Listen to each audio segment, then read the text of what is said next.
Bago ta magsugod sa atong pulong, nakoy pangutana. Naaba mo'y ginakabalakan karon sa inyong kinabuhi? Amen.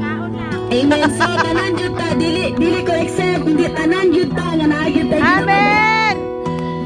Gusto na ako, usahay na ako'y kinakabalakan. Usahay magbalaka ko sa financial, usahay mahutdag bugas. Pero, pasalamat ko kay Lord, kay ginaprovide niya, di ba? Amen? Kanan man siguro ta, ginatungog sa Ginoo ang atong ginapangayo sa iya, ha? So, karon, pero unsa ba ang gitudlo na pulong sa Ginoo sa tuwa? Tama ba na mabalaka ta? So karon mga igsoon,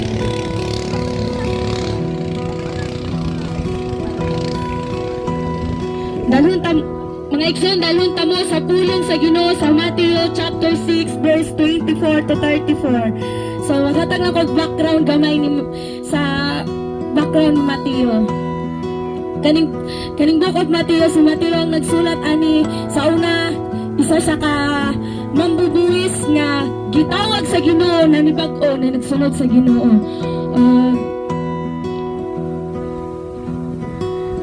Karon Ginoo ay karon nga igsoon, ang title sa ay Diyos o Kayamanan.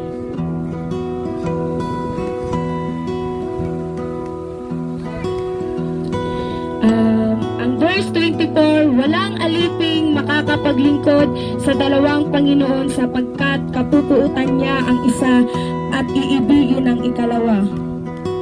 Paglilingkuran ng tapat ang isa at hahamakin ang ikalawa. Hindi ninyo maaaring paglingkuran ang pareho ang Diyos at ang kayamanan. So, grabe dyan ang pulong sa Ginoo mga igsoon.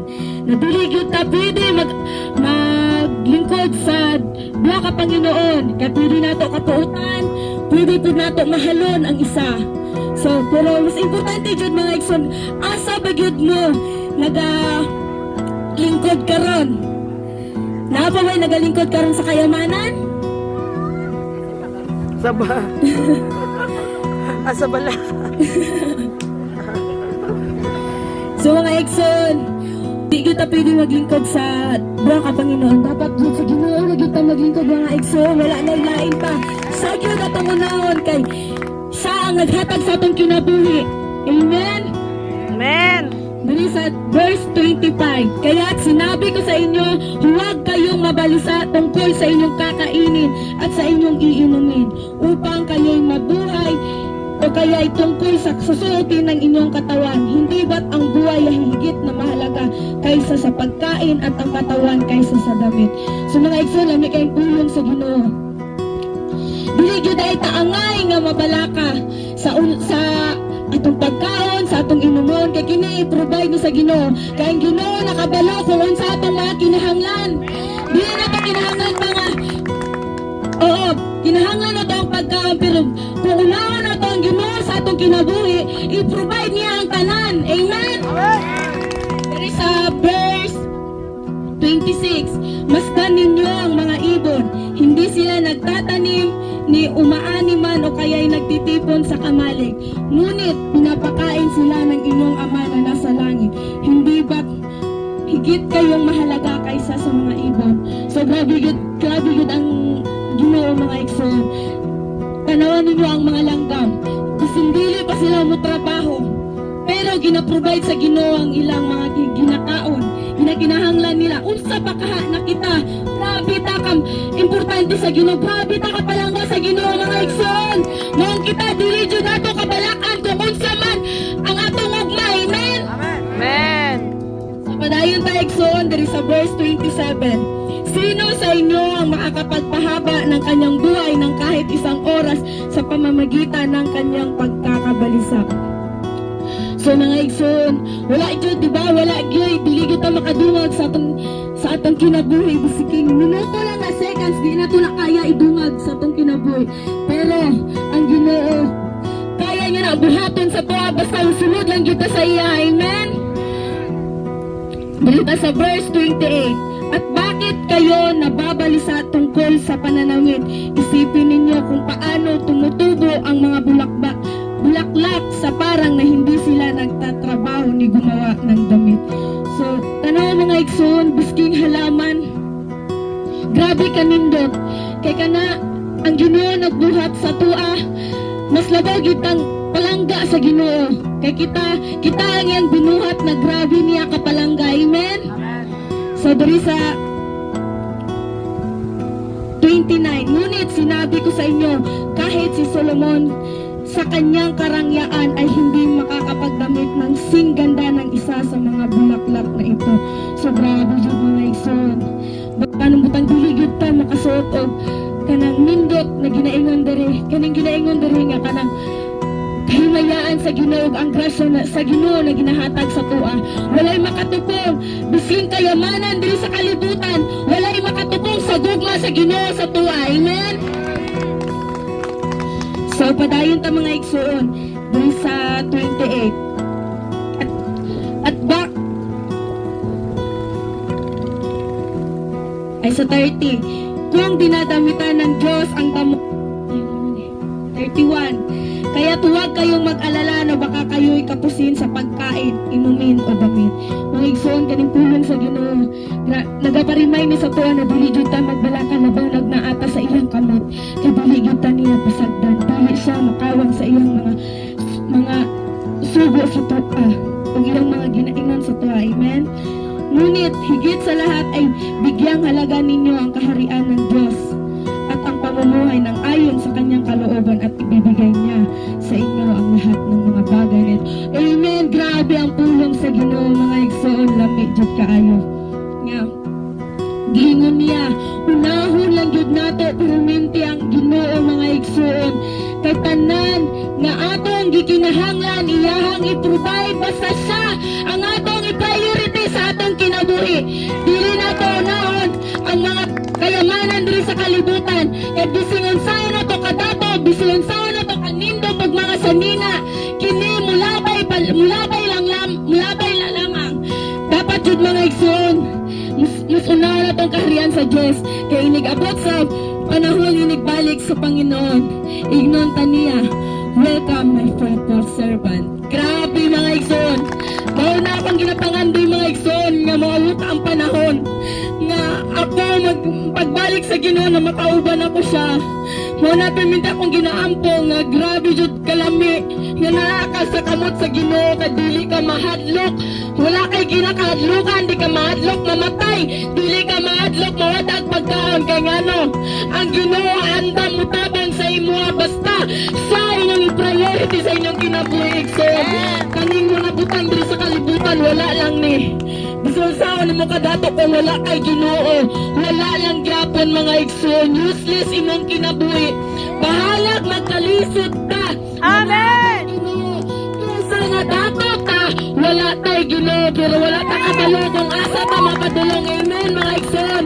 I-priority ninyo ang Ginoo sa inyong kinabuhi. Amen. Kaya yung gikinahanglan, iyan ang ihatag sa inyo.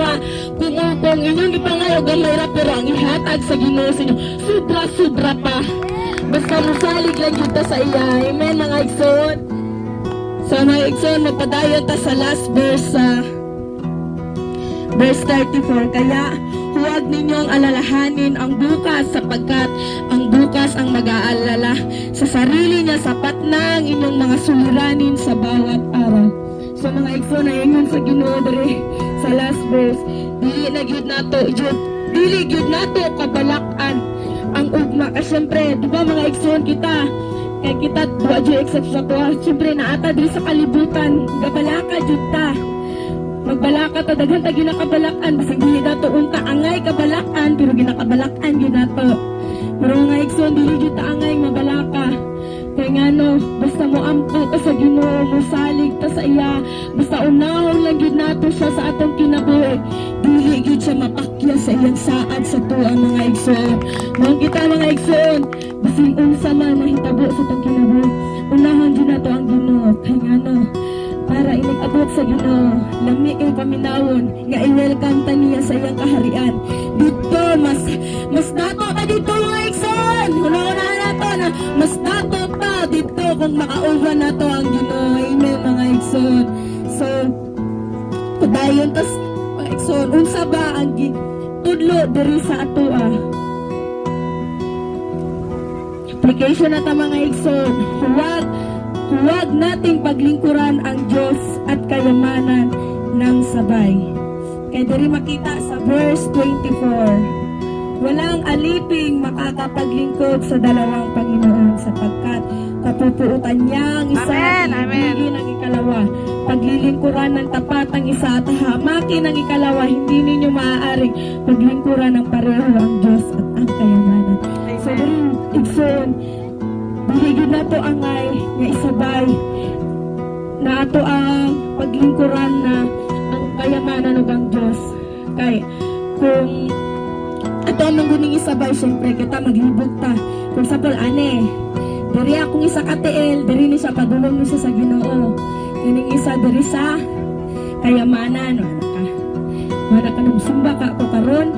Sayang tong kwarta dito ba, mga kwarta, dako rabang kwarta dito, ana igsoon ba nga, kanagong, dapat yun, dili ta pwede yun,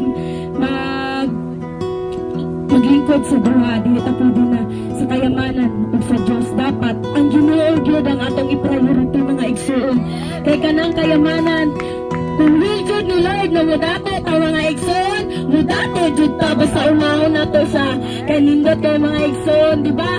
Nindot kayo na wa man ko sulayan ang kuan gud dato na tapos na pay Ginoo. Kuan lang jud ko nara koy Ginoo pero pobre ko. Pero na mga igsoon. Pero ako baliktad ako dato ko sa Ginoo, pobre ko. Amen! Igsoon, kita kung pobre lang ta diri sa kalibutan, dato to sa langit. Amen! Basta Amen! prioridad lang din nato ang Ginoo sa atong kinabuhi. Una. Sa to, huwag tayong mawalsa tungkol sa anumang bagay. Amen! Diri makita sa verse 25. Kaya't sinasabi ko sa inyo, huwag kayong mabalisa tungkol sa inyong kakainin at sa inyong iinumin upang kayo'y mabuhay o kayo'y tungkol sa susuotin ng inyong katawan. Hindi ba't ang buhay ay higit na mahalaga kaysa sa pagkain at ang katawan kaysa sa damit? So mga igsoon, ito nga na akong giingon, na dili gyud ang giingon sa pulong jud sa Ginoo karon kay giparimay na punta sa Ginoo nga dili gyud ay taangay nga mabalisa sa atong kaununo no inumin o sa atong suoton. Kay mas importante gyud atong lawas kay pag-abot sa panahon dapat mangandam gyud ta kay wala ta kabalo kung kanus amo balik ang Ginoo sa tuwa. Kay nga no mas importante jud igsoon nga naata sa kamot sa Ginoo.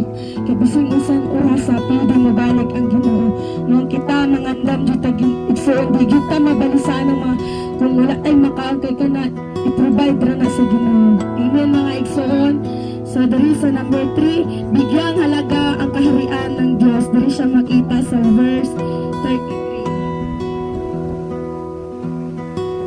Ngunit higit sa lahat ay bigyang halaga ninyo ang kaharian ng Diyos at ang pamumuhay ng ayon sa kanyang kalooban at ibibigay niya sa inyo ang lahat ng mga bagay. So mga kong ginaingon ganina igsoon na mas bigyan dyan na itong halaga ang Ginoo sa itong kinabuhi. Masunod dyan ta sa iyang kalooban mga igsoon kay tanan na ato ang gikinahanglan ihatag lang na sa Ginoo mga igsoon. Di taangay mabalisa kung unsa man atong gikinahanglan iampo sa Ginoo igsoon, idul sa iya unaha siya kay ang Ginoo igsoon mutubag basta salang jud atong unahon sa atong mga kinabuhi. Amen mga igsoon. So padayon ta igsoon sa number 4, huwag nating alalahanin ang bukas. Dili siya makita sa verse 34. Kaya't nga huwag ninyong alalahanin ang bukas sapagkat ang bukas ang mag-aalala sa sarili niya, sapat na ang inyong mga suliranin sa bawat araw.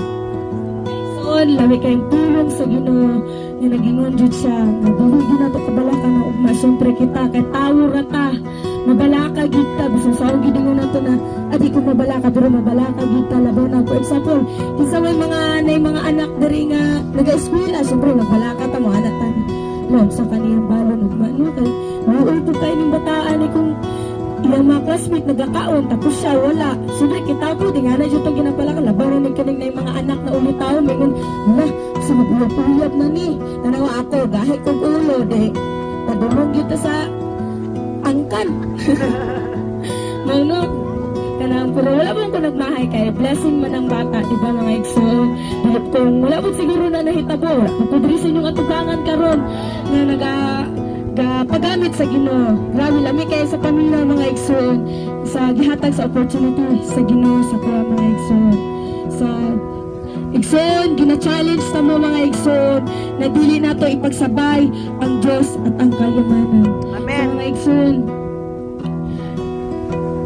dali lang mahuman atong pulong mga igsoon gina-challenge na mo na di nato isabay ang paglingkod sa duha ka sa Ginoo o sa kayamanan.